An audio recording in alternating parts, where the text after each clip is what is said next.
Welcome to my YouTube channel. आज मैं आपको क्लास 5th के लिए हिंदी के चैप्टर नंबर 7 के सभी क्वेश्चन आंसर लिखने बताऊंगी बच्चों। क्योंकि देखो इससे पहले वाली वीडियो में ना मैं आपको ये पूरा ही चैप्टर डिटेल में पढ़ा चुकी हूँ। यहाँ पर हम सिर्फ इस चैप्टर के क्वेश्चन आंसर लिखना सीखेंगे। तो देखो पहला क्वेश्चन है कि लेखक को रामलीला की तैयारियों में कौन कौन से काम सबसे अधिक उत्साहित करते होंगे, यानी कि रामलीला के ऐसे कौन से काम हैं जिन्हें देखकर लोग यानी कि लेखक उत्साहित हो जाते थे, जोश में आ जाते थे। तो आप आंसर लिखोगे कि लेखक को रामलीला की तैयारियों में रामलीला के पात्रों की सजावट का काम सबसे अधिक उत्साहित करता था। वे दोपहर से वहां जाकर बैठ जाते थे जिस घर में पात्रों की सजावट होती थी और उत्साह के साथ दौड़ दौड़कर उनके छोटे मोटे काम भी सजावट के वह करते थे। तो बच्चों पहले का क्वेश्चन और आंसर आपको दोनों दिख रहे हैं। स्क्रीनशॉट लेकर दोनों ही question answer hand to hand अपनी अपनी कॉपीज़ के अंदर लिख देंगे। अब देखो बच्चों सेकंड क्वेश्चन है कि आपको लेखक के बचपन की कौन कौन सी बातें सबसे अच्छी लगी और वह बातें आपको किस वजह से क्यों अच्छी लगी। तो आप आंसर में लिखोगे कि मुझे लेखक के बचपन की निम्न बातें अच्छी लगी। लेखक का दोपहर से पात्रों की सजावट देखना, दोस्तों के साथ गिल्ली डंडा खेलना, उनका आम के पेड़ों पर चढ़ना। अब क्यों का जवाब दोगी कि क्यों अच्छी लगी। तो मुझे ये सब बातें इसलिए अच्छी लगती हैं क्योंकि सभी बातों से लेखक के बचपन की सुखद यादें और उत्साह का पता चलता है, सभी बातों से, है ना। मुझे रामलीला का वर्णन अत्यंत उत्साहपूर्वक लगा, तो इसी वजह से मुझे ये सभी बातें अच्छी लगी। बच्चों क्योंकि का भी जवाब देना है, इसी वजह से मैंने इसे यहाँ पर अलग से, है ना, ब्लैक पेन से लिख दिया था। यहाँ पर क्योंकि लिख देना। अब देखो तीसरा क्वेश्चन है कि खेलते समय चोट न लगे इसके लिए आप क्या क्या कर सकते हैं। तो तीसरा आंसर आप लिखोगे कि खेलते समय मुझे चोट न लगे इसके लिए मैं ध्यानपूर्वक खेलती हूँ, सुरक्षा उपकरणों तथा नियमों का पालन भी करती हूँ ताकि मैं और अन्य खिलाड़ी चोटिल ना हो। क्वेश्चन और आंसर बच्चों दोनों लिखे हैं, स्क्रीनशॉट लेकर हैंड टू हैंड कॉपी में लिखते जाओ। चौथा क्वेश्चन है कि लेखक के पिता और घर के अन्य सदस्य चौके में बैठे बैठे क्या बातें करते होंगे।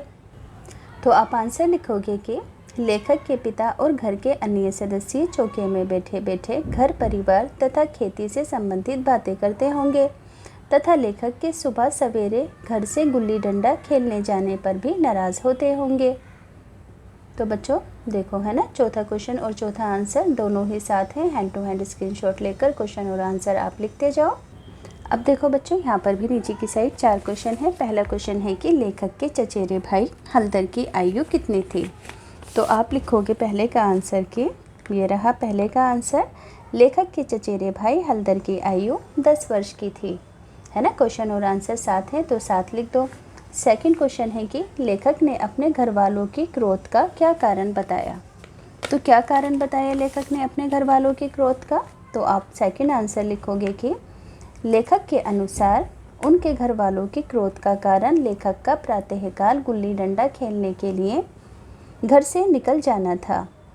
ठीक बच्चों, सेकंड का आंसर आप इस तरीके से लिख दोगे।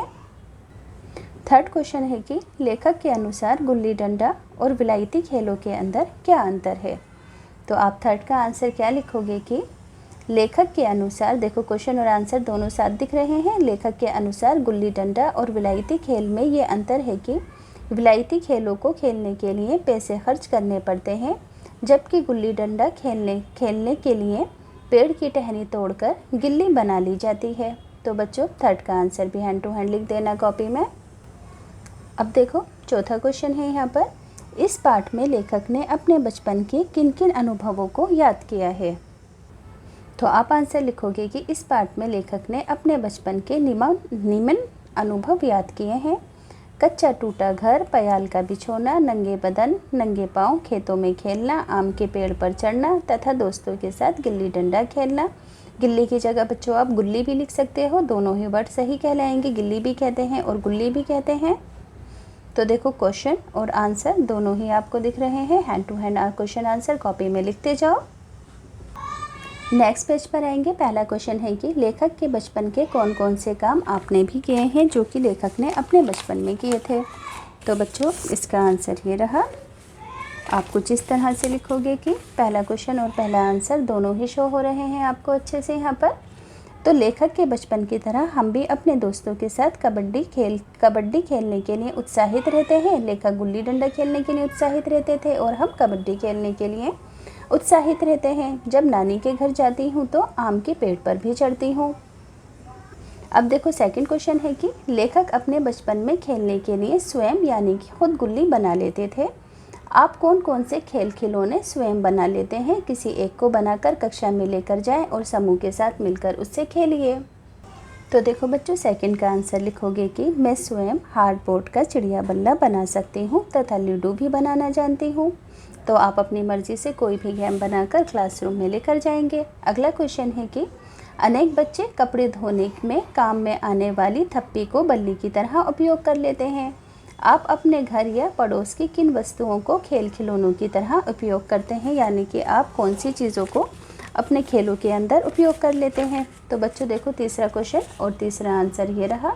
इस तरीके से आप लिख लोगे कि हम चिड़िया बल्ला खेलने के लिए कभी कभी गद्दे का इस्तेमाल कर लेते हैं। गट्टे खेलने के लिए पानी की बोतल के ढक्कन भी ले लेते हैं। ये रहा बच्चों तीसरा क्वेश्चन और तीसरा आंसर।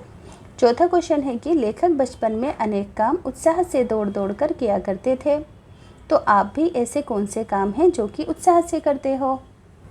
तो आप आंसर लिखोगे कि मैं पिकनिक पर जाने की तैयारी, स्कूल में सजावट का काम, घर में मेहमान आने पर माँ की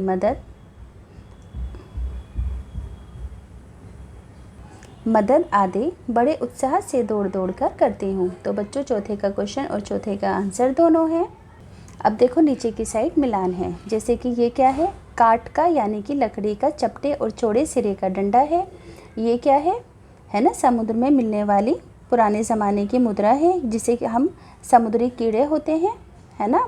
ये क्या है? भुना हुआ अनाज है जिसे चबाकर खाते हैं।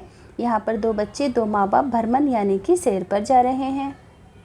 अब देखो बच्चों, यहाँ पर आप क्या क्या खाते पीते हैं उन चीज़ों की लिस्ट बनाओ। आप अपनी मर्ज़ी से भी बना सकते हो, जैसे कि मैंने यहाँ पर लिखा दूध, चाय, बिस्किट, दाल चावल, रोटी, रायता, फल, खीर, आइसक्रीम, पकोड़े, पूरी, सब्ज़ी, हलवा। आप अपनी मर्ज़ी से कुछ भी ऐड कर सकते हो।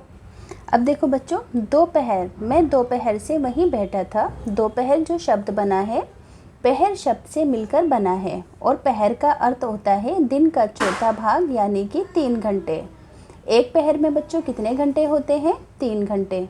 और एक दिन में कितने घंटे होते हैं? 24 घंटे। तो 3 के टेबल में 24 किस पर आता है? 8 नंबर पर। तो पहला क्वेश्चन है कि एक दिन और एक रात में कुल मिलाकर कितने पहर होते हैं? तो आप आंसर लिखोगे कि एक दिन और एक रात में 24 घंटे होते हैं, यानी कि 24 डिवाइडेड बाय 3 8। तो एक दिन और एक रात में 8 पहर होंगे। ये इसका आंसर हो जाएगा। अब देखो, जैसे कि यहाँ पर सेकंड क्वेश्चन है कि नीचे दिन के 4 पहर दर्शाए गए हैं। आप इस टाइमिंग पर क्या क्या काम करते हो? जैसे कि प्रातः 6 बजे से 9 बजे तक। तो मैं प्रातः 6 बजे सोकर उठती हूँ, स्नान करने के 7 बजे बाद नाश्ता करती हूँ, पौने 8 बजे पर स्कूल के लिए निकल जाती हूँ, 9 बजे से 12 बजे तक दोपहर के। यदि मैं जिस दिन स्कूल नहीं जाती तो उस दिन सुबह 9 बजे बाग में जाकर अपने पौधों की देखभाल करती हूँ।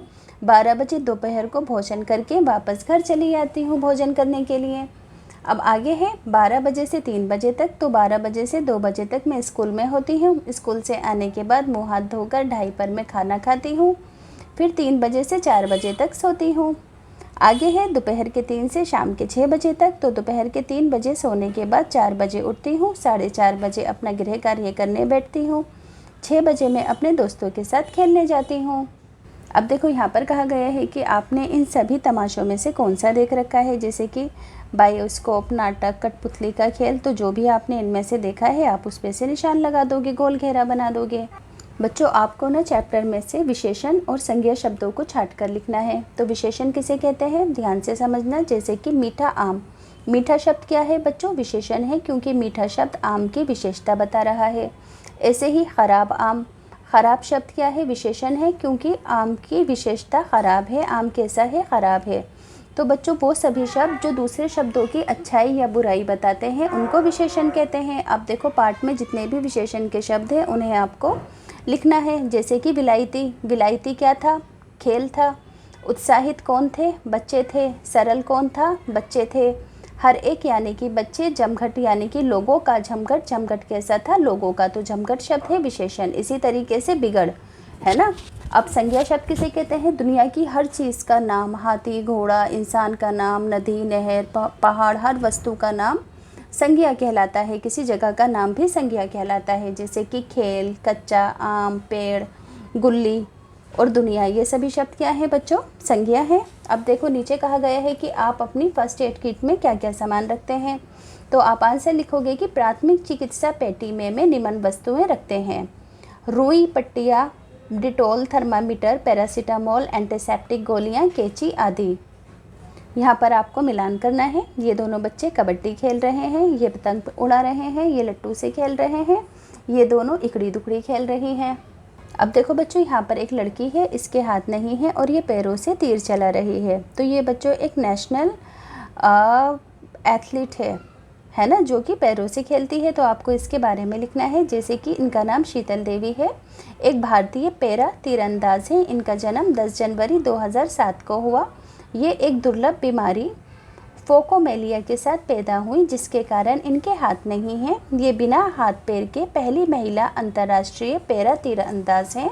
कौन है ये बिना हाथ पैर की पहली महिला अंतर्राष्ट्रीय पैरा तीरंदाज हैं? इन्होंने 2024 में पैरा ओलंपिक में मिश्रित टीम कंपाउंड स्पर्धा में कांस्य पदक जीता और सबसे कम उम्र की भारतीय विजेता बनी वहाँ पर।